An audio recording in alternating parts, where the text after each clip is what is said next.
1919 April 13 12 വയസ്സുകാരനായ ഒരു പയ്യൻ സ്കൂൾ വിട്ട് വീട്ടിൽ വരുന്നു. വീട്ടിലെത്തിയപ്പോഴേക്കും കേട്ടത് അമൃതസറിലെ ജാലിയൻ വാലാബാഗിൽ ജനറൽ ഡയറിന്റെ കീഴിലുള്ള പട്ടാളം ആയിരക്കണക്കിന് പാവങ്ങളെ തോക്കിനിരയാക്കിയ വാർത്തയാണ്. പിറ്റേന്ന് നേരെ വെളുത്തപ്പോഴേക്കും ആ പയ്യൻ നേരെ പോകുന്നത് സ്കൂളിലേക്കായിരുന്നില്ല. ആയിരക്കണക്കിന് ആളുകളുടെ രക്തം പുരണ്ട മണ്ണ് സന്ദർശിക്കാനായിരുന്നു. ജാലിയൻ വാലാബാഗിൽ എത്തിയ ഉടനെ തന്നെ ആ 12 വയസ്സുകാരൻ ചോര പൊടിഞ്ഞ മണ്ണെടുത്ത് ശപഥം ചെയ്യുന്നു. ഇതെന്റെ രാജ്യത്തിന്റെ രക്തമാണ്. ഞാൻ ജീവിക്കുന്ന കാലത്തോളം ഇതെന്റെ ഹൃദയത്തിൽ സൂക്ഷിക്കും. ചോരപ്പാടുകൾ നിറഞ്ഞ മണ്ണിന്റെ ഗന്ധം അവന്റെ മനസ്സിൽ വിപ്ലവത്തിന്റെ വിത്തായി വളർന്നു. കാലം കടന്നപ്പോൾ ആ വിത്ത് തീയായി മാറി. പിന്നീട് ആ പയ്യൻ സ്വാതന്ത്ര്യസമര സേനാനികളുടെ ഐക്കണായി മാറി. പറഞ്ഞു വരുന്നത് ഇന്ത്യൻ സ്വാതന്ത്ര്യ സമരത്തിന്റെ മുഖച്ഛായയായി മാറിയ ഭഗത് സിംഗിനെ കുറിച്ചാണ്. ഇന്ന് പാകിസ്ഥാന്റെ ഭാഗമായ ലയർപൂൾ ജില്ലയിലെ ബാങ്ക എന്ന ഗ്രാമത്തിൽ 1907 സെപ്റ്റംബർ 28 കിഷൻ സിംഗിന്റെയും വിദ്യാദേവി കൗറിന്റെയും മകനായാണ് ഭഗത് സിംഗിന്റെ ജനനം. ബ്രിട്ടീഷുകാരുടെ അടിച്ചമർത്തലിനെതിരെ വർഷങ്ങളായി നാടിനു വേണ്ടി പോരാടുന്ന കുടുംബമായിരുന്നു ഭഗത് സിംഗിന്റെ കുടുംബം. അത് കാരണമായി ആ കുടുംബത്തിലെ പല അംഗങ്ങൾക്കും ബ്രിട്ടീഷുകാരുടെ പക്കൽ നിന്നും പലവിധ മർദ്ദനമുറകളും ഏൽക്കേണ്ടി വന്നിട്ടുണ്ട്. ഭഗത് സിംഗ് ജനിച്ചു എന്ന സന്തോഷ വാർത്ത പിതാവ് കിഷൻ സിംഗും അമ്മാവന്മാരായ അജിത് സിംഗും സ്വരൺ സിംഗും കേൾക്കുന്നത് തന്നെ ജയിലിൽ വെച്ചാണ്. അത്രയേറെ ഈ നാടിനോട് സ്നേഹമുള്ളവരായിരുന്നു ഭഗത് സിംഗിന്റെ കുടുംബം. ഇത് കാരണം നന്നേ ചെറുപ്പത്തിൽ തന്നെ വലിയവരിൽ നിന്നും ബ്രിട്ടീഷ് വിരുദ്ധ കഥകളും സ്വാതന്ത്ര്യ സമരത്തിന്റെ അനുഭവങ്ങളും കേട്ട് കൊച്ചു ഭഗത് വളർന്നു. വളരെ ചെറുപ്പത്തിൽ തന്നെ സ്വാതന്ത്ര്യ സമരത്തിന്റെ ഭാഗമാവാൻ അദ്ദേഹം ആഗ്രഹിച്ചു. ഞാൻ വളർന്നാൽ ബ്രിട്ടീഷുകാരെ ഇന്ത്യയിൽ നിന്നും കെട്ടുകെട്ടിക്കുമെന്ന് പലപ്പോഴും അദ്ദേഹം പറഞ്ഞിരുന്നു. വീട്ടുമുറ്റത്ത് കളിപ്പാട്ട തോക്കുകൾ ഉണ്ടാക്കി സൈനിക പരിശീലനം നടത്തുന്ന രീതിയിൽ കളിക്കാൻ കൊച്ചു ഭഗതിന് ഏറെ താല്പര്യമായിരുന്നു. അങ്ങനെ 1915 കാലഘട്ടത്തിൽ ഭഗത് സിംഗിന് 8 വയസ്സുള്ളപ്പോഴാണ് ഗദർ പാർട്ടി നടത്തുന്ന വിപ്ലവ ചരിത്രങ്ങൾ പഞ്ചാബിൽ വലിയ ചർച്ചയാവുന്നത്. ഗദർ പാർട്ടിയിലെ യുവ നേതാക്കളുടെ ധീരകഥകൾ കുഞ്ഞു ഭഗത് സിംഗ് കേൾക്കുകയുണ്ടായി. 1913 അമേരിക്കയിലെ സാൻ ഫ്രാൻസിസ്കോയിൽ നിന്നും ഇന്ത്യൻ പ്രദേശവാസികൾ ചേർന്നാണ് ഗദർ പാർട്ടി രൂപീകരിക്കുന്നത്. ഒന്നാം ലോക മഹായുദ്ധ സമയത്ത് ബ്രിട്ടീഷ് സൈന്യം യുദ്ധത്തിന്റെ തിരക്കിലായപ്പോൾ ഇന്ത്യയിൽ സായുധ കലാപം നടത്താൻ ഗദർ പാർട്ടി പ്രവർത്തകർ പ്ലാൻ തയ്യാറാക്കി. ഇത് മുഖേന ഇന്ത്യക്ക് സ്വാതന്ത്ര്യം ലഭിക്കുമെന്ന് അവർ പ്രത്യാശിച്ചു. അതിന്റെ ഭാഗമായി 100 കണക്കിന് ഗദർ പാർട്ടി പ്രവർത്തകർ ഇന്ത്യയിലേക്ക് മടങ്ങി. പക്ഷേ പോകുന്ന വഴിയിൽ തന്നെ ആരോ ഒറ്റിക്കൊടുത്തു. ഇത് കാരണം ഗദർ പാർട്ടിയുടെ നേതാക്കളായ കർത്താർ സിംഗ് സാരഭ ഉൾപ്പെടെ 12 പേരെ ബ്രിട്ടീഷുകാർ രാജ്യദ്രോഹ കുറ്റം ചുമത്തി തൂക്കിലേറ്റി. അന്ന് ബ്രിട്ടീഷുകാർ തൂക്കിലേറ്റുമ്പോൾ കർത്താർ സിംഗ് സാരഭയ്ക്ക് വെറും 19 വയസ്സ് മാത്രമായിരുന്നു. കർത്താർ സിംഗ് സാരഭയുടെ ധൈര്യം ഭഗത് സിംഗിനെ ഏറെ അത്ഭുതപ്പെടുത്തി. അദ്ദേഹത്തെ പോലെ താനും ബ്രിട്ടീഷുകാർക്കെതിരെ പോരാടുമെന്ന് കുഞ്ഞു ഭഗത് ശപഥം ചെയ്തു.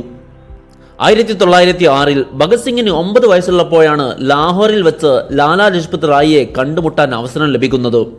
അദ്ദേഹത്തിന്റെ തീപാറുന്ന പ്രസംഗങ്ങൾ ഭഗത് സിംഗിന്റെ രാഷ്ട്രീയ ബോധം വളർത്തി. വർഷങ്ങൾ വീണ്ടും കടന്നുപോയി. ബ്രിട്ടീഷുകാർക്കെതിരെ പല വിധത്തിലുള്ള പ്രതിഷേധ പ്രവർത്തനങ്ങളും ഇന്ത്യയിൽ നടക്കുകയുണ്ടായി. ഇത് ബ്രിട്ടീഷുകാരെ ചെല്ലൊന്ന് ചൊടിപ്പിച്ചു. അതിന്റെ ഭാഗമായി 1919 റൗലറ്റ് നിയമം കൊണ്ടുവന്നു. ഇത് പ്രകാരം സംശയാസ്പദമായി തോന്നുന്ന ഏതൊരു വ്യക്തിയെയും യാതൊരുവിധ ട്രയലോ വാറന്റോ ഇല്ലാതെ 2 വർഷത്തോളം ജയിലടക്കാൻ പറ്റുമായിരുന്നു. സ്വാതന്ത്ര്യ സമര സേനാനികളുടെ വീര്യം ചോർത്തിയെടുക്കുക എന്നുള്ള ഉദ്ദേശ ലക്ഷ്യത്തോടെ കൊണ്ടുവന്ന കരി നിയമമായിരുന്നു റൗലറ്റ് നിയമം. റൗലറ്റ് നിയമം കൊണ്ടുവന്നപ്പോൾ ഗാന്ധിയുടെ നേതൃത്വത്തിൽ സത്യാഗ്രഹം നടത്താൻ ആഹ്വാനം ലഭിച്ചു. അങ്ങനെ ഏപ്രിൽ മാസം 6 മുതൽ സമരം തുടങ്ങി. സമരത്തിന്റെ ഭാഗമായി പട്ടണങ്ങളിൽ റാലികളും മാർച്ചും നടത്തപ്പെട്ടു. കടകൾ പ്രവർത്തനരഹിതമായി. റെയിൽവേ പോലുള്ള ഗതാഗത സംവിധാനം സ്തംഭിച്ചു. ഗാന്ധി പോലെയുള്ള നേതാക്കൾ ഡൽഹിയിൽ വരുന്നതിനെ ബ്രിട്ടീഷുകാർ തടഞ്ഞുവെച്ചു. അങ്ങനെ ഏപ്രിൽ മാസം 10 തീയതി സമാധാനപരമായി സമരം നടത്തുന്ന ദേശാഭിമാനികൾക്ക് നേരെ ബ്രിട്ടീഷുകാർ വെടിയുതിർത്തു. ദേഷ്യം വന്ന നാട്ടുകാർ ഗവൺമെന്റ് സ്ഥാപനങ്ങളായ ബാങ്കുകളും പോസ്റ്റ് ഓഫീസുകളും റെയിൽവേ സ്റ്റേഷനുകളുമെല്ലാം ഉപരോധിക്കുകയും ആക്രമിക്കുകയും ചെയ്തു. ഇങ്ങനെ ജനങ്ങളിൽ നിന്നും ശക്തമായ പ്രതിഷേധം ഉണ്ടായപ്പോഴാണ് ബ്രിട്ടീഷുകാർ മാർഷ്യൽ ലോ പുറപ്പെടുവിക്കുന്നത്. അതുപ്രകാരം ജനങ്ങൾ ഒരുമിച്ച് കൂടുന്നതും മറ്റും ബ്രിട്ടീഷുകാർ തടഞ്ഞുവെച്ചു. ആളുകൾ ഒരുമിച്ച് കൂടുന്നത് കണ്ടാൽ കടുത്ത ശിക്ഷ തന്നെ ലഭിക്കുമെന്ന് പ്രസ്താവന കൊണ്ടുവന്നു. മുതിർന്ന സ്വാതന്ത്ര്യ സമര സേനാനികളെ പോലെ തന്നെ ഭഗത് സിംഗ് അടങ്ങുന്ന വിദ്യാർത്ഥി സമൂഹത്തിന് ഇത് തീരെ ദഹിച്ചില്ല. ഇതിനിടയിലാണ് ഏപ്രിൽ 13 ജാലിയൻ വാലാബാഗിൽ അവിടുത്തെ ലോക്കൽ ഫെസ്റ്റിവലായിരുന്ന ബൈസാഖി ഫെസ്റ്റിവൽ ആചരിക്കാനും മറ്റു ചിലർ സമാധാനപരമായ സമരത്തിനായും അവിടെ ഒരുമിച്ച് കൂടുന്നത്. ഇതറിഞ്ഞ ജനറൽ ഡയർ പട്ടാളക്കാരെയും കൂട്ടി ജാലിയൻ വാലാബാഗ് ലക്ഷ്യമാക്കി നീങ്ങി. അവർ ജനങ്ങൾ ഒരുമിച്ച് കൂടുന്ന സ്ഥലത്തെത്തിയതും അവിടെയുള്ള എൻട്രിയും എക്സിറ്റും അടച്ചു കളഞ്ഞു. ജാലിയൻവാലാബാഗിൽ ഒത്തുകൂടിയ ജനങ്ങൾക്ക് രക്ഷപ്പെടാൻ പറ്റാത്ത രൂപത്തിലുള്ള ഭീകരാന്തരീക്ഷം സൃഷ്ടിച്ചു. എന്നിട്ട് ജനറൽ ഡയർ അവിടെയുള്ള എല്ലാവരെയും ഫയർ സ്ക്വാഡിന് വിട്ടുകൊടുത്തു. അതോടെ 1000-ഓളം പേർ പട്ടാളക്കാരുടെ തോക്കിനിരയായി. ഈ സംഭവം ഇന്ത്യയുടെ പലയിടത്തും വലിയ പ്രക്ഷോഭം സൃഷ്ടിച്ചു. 13 വയസ്സ് മാത്രമുള്ള ഭഗത് സിംഗ് സ്കൂൾ വിട്ടുവന്നപ്പോഴേക്കും കേൾക്കുന്നത് ജാലിയൻവാലാബാഗിലെ രക്തസാക്ഷികളുടെ കണ്ണീരിൽ കുതിർന്ന അവസാന നിമിഷങ്ങളെക്കുറിച്ചായിരുന്നു. സംഭവം നടന്ന് പിറ്റേ ദിവസം തന്നെ ഭഗത് സിംഗ് ജാലിയൻവാലാബാഗ് സന്ദർശിക്കാൻ പോയി. അപ്പോഴും ജീവൻറ്റവരുടെ ചുടുചോര ഇറ്റി വീണതിന്റെ ഗന്ധം ആ മണ്ണിനുണ്ടായിരുന്നു. ഇവിടെ മരിച്ചു വീണ പാവങ്ങൾക്ക് നീതി കിട്ടാൻ വേണ്ടി ബ്രിട്ടീഷുകാരോട് ഞാൻ പോരാടുമെന്ന് അദ്ദേഹം ശപഥം ചെയ്തു. റൗലറ്റ് നിയമത്തിന്റെയും ജാലിയൻവാലാബാഗ് കൂട്ടക്കൊലയുടെയും പരിണിത ഫലമായി നിസ്സഹകരണ പ്രസ്ഥാനം നടപ്പിലാക്കാൻ ഗാന്ധിജി തീരുമാനിച്ചു. ഗാന്ധിജിയിൽ വിശ്വാസം അർപ്പിച്ചിരുന്ന ലക്ഷക്കണക്കിന് ആളുകൾ നിസ്സഹകരണ പ്രസ്ഥാനം വലിയൊരു വിജയകരമാക്കി മാറ്റി. ഇത് ഭഗത് സിംഗ് പോലെയുള്ള അനേകം ചെറുപ്പക്കാരെ പ്രചോദിപ്പിച്ചു. ബ്രിട്ടീഷ് പുസ്തകങ്ങളും വിദേശ വസ്ത്രങ്ങളും കത്തിച്ചു ചാരമാക്കുന്നതിൽ ഭഗത് സിംഗ് പോലെയുള്ള ഒരുപാട് യുവാക്കൾ മുന്നിലുണ്ടായിരുന്നു. ബ്രിട്ടീഷ് വിദ്യാഭ്യാസ സ്ഥാപനങ്ങൾ ബഹിഷ്കരിക്കണമെന്ന് പറഞ്ഞ ഗാന്ധിജിയുടെ ആഹ്വാനം പൂർത്തീകരിക്കാൻ ഭഗത് സിംഗ് തയ്യാറായി. അന്ന് ബ്രിട്ടീഷ് സ്ഥാപനമായിരുന്ന DAV കോളേജിൽ പഠിച്ചിരുന്ന ഭഗത് സിംഗ് അവിടുത്തെ പഠനം നിർത്തിവെച്ചു. നിസ്സഹകരണ പ്രസ്ഥാനത്തിന്റെ ഭാഗമായി ഉത്തർപ്രദേശിനടുത്തുള്ള ചൗരി ചൗരയിൽ ജനങ്ങൾ മാർച്ച് നടത്തി. ജനങ്ങളെ പിരിച്ചുവിടണം എന്ന ഉദ്ദേശത്തോടുകൂടി യാതൊരു പ്രകോപനവുമില്ലാതെ പോലീസുകാർ ലാത്തി ചാർജും വെടിവെപ്പും നടത്തി. അങ്ങനെ ചില ദേശാഭിമാനികൾക്ക് ജീവനഷ്ടമായി, അനേകം പേർക്ക് പരിക്കേറ്റു. ഇതിനുള്ള പ്രതികരണമായാണ് പോലീസ് സ്റ്റേഷൻ ആക്രമിക്കുന്നതും തീ വെക്കുന്നതും. അതോടെ പോലീസ് സ്റ്റേഷനിലുണ്ടായിരുന്ന 22 പേരും വെന്തു മരിച്ചു. ഗാന്ധിയെ സംബന്ധിച്ചിടത്തോളം അഹിംസയുടെയും സത്യത്തിന്റെയും പാതയിലൂടെ മാത്രമേ നിസ്സഹകരണ പ്രസ്ഥാനം നടത്താൻ പറ്റൂ എന്നാണ്. ഒരു സമരം ചെയ്യാനുള്ള ട്രെയിനിങ് ജനങ്ങൾക്ക് വളരെ അത്യാവശ്യമാണെന്ന് ഗാന്ധിജിക്ക് തോന്നി. അതിന്റെ ഭാഗമായാണ് നിസ്സഹകരണ പ്രസ്ഥാനം പാതി വഴിയിൽ നിർത്തിവെക്കാൻ ഗാന്ധിജി തീരുമാനിച്ചിരുന്നത്. നിസ്സഹകരണ പ്രസ്ഥാനം നിർത്തിവെക്കാനുള്ള തീരുമാനം ഏകപക്ഷീയമാണെന്ന് പറഞ്ഞ് ഭഗത് സിംഗ് ഗാന്ധിജിയെ കുറ്റപ്പെടുത്തി. വളരെ ശക്തമായി വിജയിച്ചു കൊണ്ടിരിക്കുന്ന ഒരു പ്രസ്ഥാനത്തെ പാതി വഴിയിൽ ഉപേക്ഷിച്ച് പോയതിനെ ഭഗത് സിംഗിന് അംഗീകരിക്കാൻ കഴിഞ്ഞില്ല. അതോടുകൂടിയാണ് ഗാന്ധിജിയുടെ ആശയത്തിൽ നിന്നും ഭഗത് സിംഗ് പൂർണ്ണമായും മാറി നിൽക്കുന്നത്. അഹിംസയുടെ മാർഗത്തിൽ സ്വാതന്ത്ര്യം ലഭിക്കില്ല എന്ന് അദ്ദേഹത്തിന് മനസ്സിലായി തുടങ്ങി. അങ്ങനെയാണ് അദ്ദേഹം വിപ്ലവകാരികളായ Kartar Singh Sarabha, Marx, Lenin, Italian വിപ്ലവകാരിയായിരുന്ന ഗുസെപ്പെ മസീനി എന്നിവരെക്കുറിച്ച് പഠിക്കാൻ തുടങ്ങുന്നത്.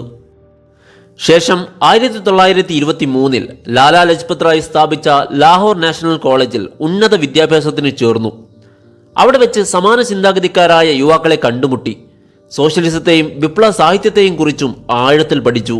ഈ ഇടയിലാണ് ഇന്ത്യയെ ബ്രിട്ടീഷുകാരിൽ നിന്നും സ്വതന്ത്രമാക്കണമെന്ന ഉദ്ദേശത്തോടുകൂടി സത്യേന്ദ്രനാഥ് സന്യാൽ, രാംപ്രസാദ് ബിസ്മിൽ, അഷ്ഫാഖുല്ല ഖാൻ തുടങ്ങിയ യുവാക്കൾ ചേർന്ന് ഹിന്ദുസ്ഥാൻ റിപ്പബ്ലിക് അസോസിയേഷൻ എന്ന സംഘടന രൂപീകരിക്കുന്നത്.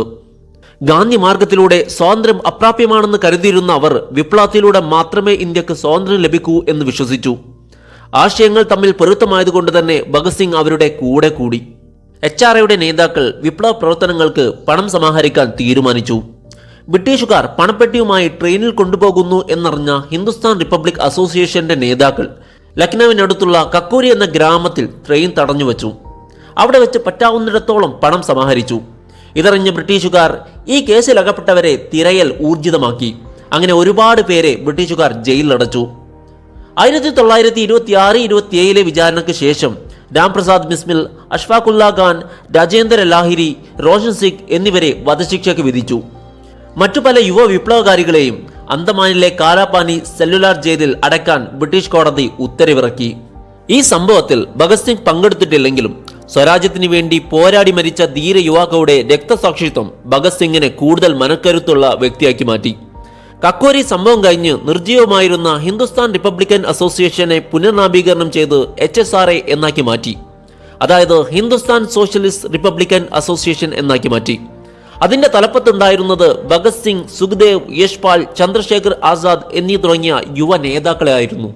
ഈ സമയത്താണ് ബ്രിട്ടീഷ് സർക്കാർ സൈമൺ കമ്മീഷൻ രൂപീകരിച്ചത്. ഒരു ഇന്ത്യൻ അംഗം പോലും ഇല്ലാത്ത കമ്മീഷനെ അംഗീകരിക്കാനാവില്ലെന്ന് പറഞ്ഞ് സ്വാതന്ത്ര്യ സമര സേനാനികൾ രാജ്യം മുഴുവൻ പ്രതിഷേധിച്ചു. മുദ്രാവാക്യം വിളിച്ചു, സൈമൺ ഗോ ബാക്ക്. ലാഹോറിൽ പ്രതിഷേധത്തിന് നേതൃത്വം നൽകിയ ലാലാ ലജ്പത് റായ് അടക്കമുള്ള സമര സേനാനികളെ അടിച്ചൊതുക്കാൻ ജെയിംസ് A. സ്കോട്ട് നിർദ്ദേശം നൽകി. ലാലയ്ക്ക് ഗുരുതരമായി പരിക്കേറ്റു. തലക്കും നെഞ്ചിനുമേറ്റ മർദ്ദനം കാരണം 1928 നവംബർ 17 അദ്ദേഹം വീരമൃത്യു വരിച്ചു. ലാലാജിയെ ഭഗത് സിംഗ് വളരെയധികം ബഹുമാനിച്ചിരുന്നു. ലാലാജിയുടെ മരണം ഭഗത് സിംഗിനെയും HSRA വിപ്ലവകാരികളെയും ഞെട്ടിച്ചു. ലാലാജിയുടെ മരണത്തിന് പ്രതികാരമെടുക്കുമെന്ന് അവർ പ്രതിജ്ഞ ചെയ്തു. അവരുടെ ലക്ഷ്യമായിരുന്നത് ജെയിംസ് എ സ്കോട്ട് ആയിരുന്നു. ഭഗത് സിംഗ്, സുഖ്ദേവ്, രാജ്ഗുരു, ചന്ദ്രശേഖർ ആസാദ്, ജയ്ഗോപാൽ എന്നിവർ ചേർന്ന് പ്രതികാര പദ്ധതി തയ്യാറാക്കി. ജയ്ഗോപാലിന്റെ ഡ്യൂട്ടി സ്കോട്ടിനെ തിരിച്ചറിയുക എന്നുള്ളതായിരുന്നു. ഭഗത് സിംഗും രാജ്ഗുരുവും സ്കോട്ടിനെ വെടിവെച്ചിടുമ്പോൾ ഇവരെ കവർ ഫയർ ചെയ്യാൻ ചന്ദ്രശേഖർ ആസാദ് ഉണ്ടാകുമെന്ന പ്ലാൻ തയ്യാറാക്കി. 1928 ഡിസംബർ 17 പദ്ധതി നടപ്പിലാക്കാൻ HSRA സംഘം ലാഹോർ പോലീസ് ഹെഡ്ക്വാർട്ടേഴ്സിന് മുമ്പിൽ നിലയുറച്ചു. ജയ്ഗോപാൽ സ്കോട്ട് വരുന്നതും നോക്കി നിന്നു. പോലീസ് ഹെഡ്ക്വാർട്ടേഴ്സിൽ നിന്നും ഒരു വ്യക്തി വരുന്നത് കണ്ടു. ഉടനെ തന്നെ അദ്ദേഹം രാജ്ഗുരുവിനും ഭഗത് സിംഗിനും സിഗ്നൽ കൊടുത്തു. പുറത്തേക്ക് വരുന്നത് സ്കോട്ട് ആണെന്ന് തെറ്റിദ്ധരിച്ച രാജ്ഗുരു അസിസ്റ്റന്റ് SP ആയിരുന്ന JP സോണ്ടേഴ്സിനെ വെടിവെച്ചിട്ടു. പിന്നാലെ ഭഗത് സിംഗും തുരുതുരാ വെടിയുതിർത്തു. അതോടെ സോണ്ടേഴ്സിന്റെ കാര്യം ഒരു തീരുമാനമായി. സോണ്ടേഴ്സിനെ രക്ഷിക്കാൻ ഓടിയെത്തിയ ഹെഡ് കോൺസ്റ്റബിൾ ചരൺ സിംഗിനെ കവർ ഫയർ ചെയ്യാൻ നിന്നിരുന്ന ചന്ദ്രശേഖർ ആസാദ് വെടിവെച്ചിട്ടു. അതോടെ അയാൾക്കും ജീവൻ നഷ്ടമായി. സംഭവത്തിനു ശേഷം 4 പേരും ഒളിത്താവളത്തിലേക്ക് പോയി. ബ്രിട്ടീഷ് ഭരണകൂടം ഉടൻ തന്നെ murder of A police officer എന്ന പേരിൽ അന്വേഷണം തുടങ്ങിവെച്ചു. ലാഹോറിലും സമീപ പ്രദേശത്തും കർഫ്യൂ ഏർപ്പെടുത്തി. പോലീസ് വീട് തേടി HSRA അംഗങ്ങളെ പിടികൂടാൻ ശ്രമം തുടങ്ങി. അങ്ങനെ അവർ ബ്രിട്ടീഷുകാരുടെ മോസ്റ്റ് വാണ്ടഡ് പട്ടികയിൽ ഇടം പിടിച്ചു. ഇതിനിടെ HSRA പോസ്റ്ററുകൾ അങ്ങിങ്ങായി കണ്ടു തുടങ്ങി. ഇത് ലാലാ ലജ്പത് റായിയുടെ കൊലപാതകത്തിന് പ്രതികാരമാണ്. യുവാക്കളെ ബ്രിട്ടീഷുകാർക്കെതിരെ പോരാടാൻ തയ്യാറാവുക. ഭഗത് സിംഗിനെയും കൂട്ടാളികളെയും പിടികൂടാതിരിക്കാൻ ഏറ്റവും വലിയ വെല്ലുവിളി അദ്ദേഹത്തിന്റെ സിഖ് വസ്ത്രധാരണ രീതിയായിരുന്നു. അതിനാൽ അദ്ദേഹം തന്റെ താടിയും മുടിയും കളഞ്ഞു, തലപ്പാവ് അഴിച്ചുവെച്ചു. അങ്ങനെ ഒരു സാധാരണ യുവാവിന്റെ വേഷത്തിൽ വസ്ത്രം ധരിച്ചു. ലാഹോറിൽ തങ്ങിയാൽ പിടിക്കപ്പെടുമെന്ന് അവർക്കറിയാമായിരുന്നു. അത് കാരണം അവർ നാട് വിടാൻ തീരുമാനിച്ചു.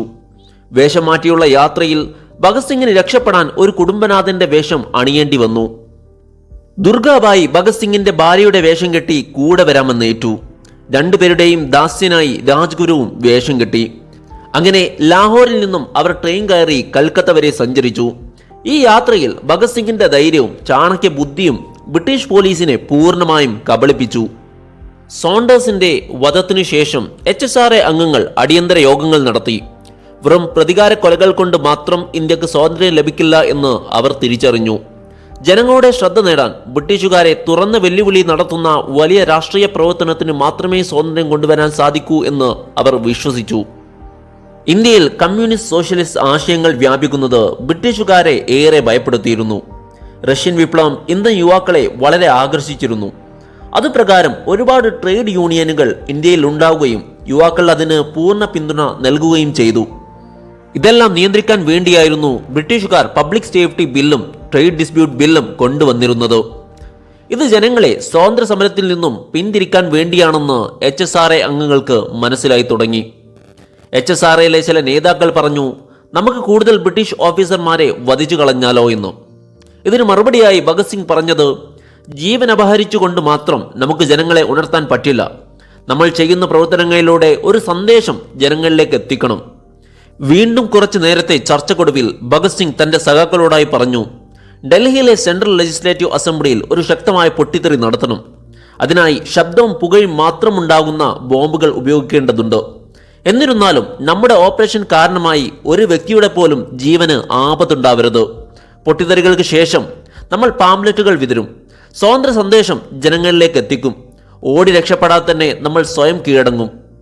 അങ്ങനെ സെൻട്രൽ ലെജിസ്ലേച്ചർ അസംബ്ലിയിൽ ബോംബെറിയാൻ ഭഗത് സിംഗിനെയും ബട്വേശ്വർ ദത്തിനെയും തിരഞ്ഞെടുത്തു. ബോംബുകളിൽ കൊല്ലാനുള്ള മരുന്നില്ലെന്ന് ഉറപ്പാക്കി. To make the deaf hear, കാതടച്ചവരെ കേൾപ്പിക്കാൻ എന്ന പേരിൽ പ്രഖ്യാപന പത്രങ്ങൾ തയ്യാറാക്കി. അങ്ങനെ ആക്രമണ ദിവസം വന്നെത്തി. ഏപ്രിൽ 8, 1929. സ്ഥലം Delhi central legislature assembly. Public safety bill ചർച്ച ചെയ്യാൻ ബ്രിട്ടീഷ് ഉദ്യോഗസ്ഥരും ഭാരതീയ പ്രതിനിധികളും ഒത്തുകൂടി. ഭഗത് സിംഗ്, ബട്വേശ്വർ ദത്ത് എന്നിവർ സാധാരണക്കാരെ പോലെ വസ്ത്രം ധരിച്ചു വിസിറ്റേഴ്സ് ഗാലറിയിൽ ഇരുന്നു. കുറച്ചുനേരം കാത്തിരുന്നു. ശേഷം 2 ബോംബുകൾ അസംബ്ലി ഹാളിലേക്ക് വലിച്ചെറിഞ്ഞു. അസംബ്ലി ഹാളിൽ കാതടപ്പിക്കുന്ന ശബ്ദമുണ്ടായി. ഇതിനിടെ അവർ 2 പേരും വിളിച്ചു പറഞ്ഞു, ഇൻകിലാബ് സിന്ദാബാദ്. സാമ്രാജ്യത്വം നശിച്ചു പോകട്ടെ. ശേഷം പ്രഖ്യാപന പത്രങ്ങൾ മുഴുവൻ സ്ഥലത്തും വിതറി. ആ പ്രഖ്യാപന പത്രിക കണ്ടവർ അത് വായിക്കാൻ തുടങ്ങി. ഞങ്ങൾ കൊല്ലാൻ വന്നവരല്ല, ഇന്ത്യക്കാരുടെ അവകാശങ്ങൾ എന്താണ് എന്ന് കാണിച്ചു കൊടുക്കാനാണ് വന്നത്. ബ്രിട്ടീഷുകാർ നമ്മെ നൂറ്റാണ്ടുകളായി ചൂഷണം ചെയ്തുകൊണ്ടിരിക്കുന്നു. സ്വാതന്ത്ര്യത്തിനായി പൊരുതേണ്ട സമയം ഏറെ അതിക്രമിച്ചിരിക്കുന്നു. സംഭവം നടന്ന് കുറച്ചു കഴിഞ്ഞപ്പോഴേക്കും പോലീസുകാരെത്തി. അസംബ്ലി ഹാളിൽ ബോംബ് വെച്ചവർ എവിടേക്കെങ്കിലും രക്ഷപ്പെട്ടു പോകും എന്ന് വിചാരിച്ചിരുന്ന ബ്രിട്ടീഷുകാർക്ക് തെറ്റിപ്പോയി. ഭഗത് സിംഗും ബട്കേശ്വർ ദത്തും ഓടി രക്ഷപ്പെടാതെ തെല്ലും കൂസലില്ലാതെ അവിടെ തന്നെ നിന്നു. ഈ സംഭവം ഇന്ത്യ മുഴുവൻ കാട്ടുതീ പോലെ പടർന്നു. ചിലർ ഇതിനെ ഭീകരതയെന്ന് പറഞ്ഞപ്പോൾ മറ്റു ഭൂരിപക്ഷം ഇവർ രണ്ടുപേരുടെയും ധൈര്യത്തെ പ്രശംസിച്ചു. ബ്രിട്ടീഷുകാർ അവർക്കെതിരെ വധശ്രമം, ഗൂഢാലോചന, ഭീകരപ്രവർത്തനം എന്നിവക്ക് കേസെടുത്തു. ഭഗത് സിംഗ് കോടതിയെ തന്നെ വിപ്ലവവേദിയാക്കി മാറ്റി. ഇന്ത്യൻ യുവാക്കൾ ബ്രിട്ടീഷുകാരുടെ തോക്കിനു മുമ്പിൽ അടിയറവ് പറയുന്നവരല്ല എന്ന് കാണിക്കാൻ ഇവർക്ക് പറ്റി. അസംബ്ലി ബോംബിങ്ങോടുകൂടി ഭഗത് സിംഗ് ഒരു രഹസ്യ നായകനിൽ നിന്നും ദേശീയ നായകനായിട്ട് മാറി. ഭഗത് സിംഗിന്റെ ധീരത ഒരുപാട് യുവാക്കൾക്ക് കരുത്തേക്കി.